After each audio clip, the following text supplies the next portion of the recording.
Dobar dan svima, ja sam Maris Paražić iz osnovne škole Ognjišalj, pohađam 8. B razred i ovo je priča o mom pradjedu Josipu Sparažiću.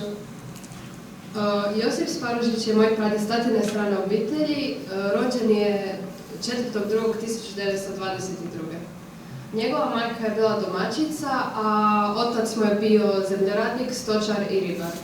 Imao je 4 braće i 2 sestara i bio je najstariji od svih svojih braća i sestara. I zbog toga je njegovo djetinjstvo je bilo jako teško jer je morao preuzeti glavnu ulogu obitelji zbog očeve smrti u mladosti. Omišalj tijekom Drugog svjetskog rata je bio pod vlasti Italijom 17.4. kad su došli u Omišalj i odmah je provedena talijanizacija, skidali su se hrvatske zastave i talijanski jezik je bio proglašen službenim i da, svi su morali pričati talijanskim. 1943. je bila kapitulacija Italije i privremenu vlast na Omišljem su preuzeli partizani ili Narodno-oslobodilački odbor. Provedena je mobilizacija prvenstveno onih rođenih od 1912. do 1925. i tu bi spadao moj pradjed. I kad je otišao partizane, 1944. u zimi, dok se borio u Lici, Njemci su ga zarobili i odveli u logor Klagenfurt u današnjoj Austriji.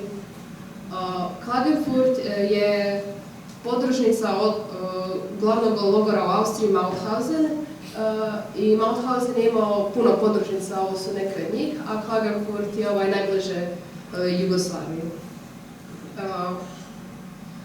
Znači, Klagenfurt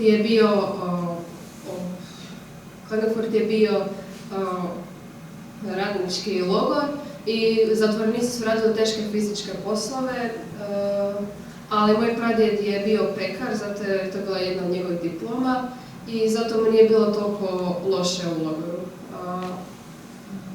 1944. malo prije kapitulacije Njemačke, Josip Sparažić je pobjegao iz logora, pješačio je danima do Čršnjeva, koja je najbliža točka otoka Krka, preplivao je do Krka i skrivao se u ulici Lokvici sve dok se Krk nije oslobodio. Nakon završetka rata bio je ribar i ribario na svom brodu Karolina. I sa 36 godina je dobio moždani udar i jedva je preživio.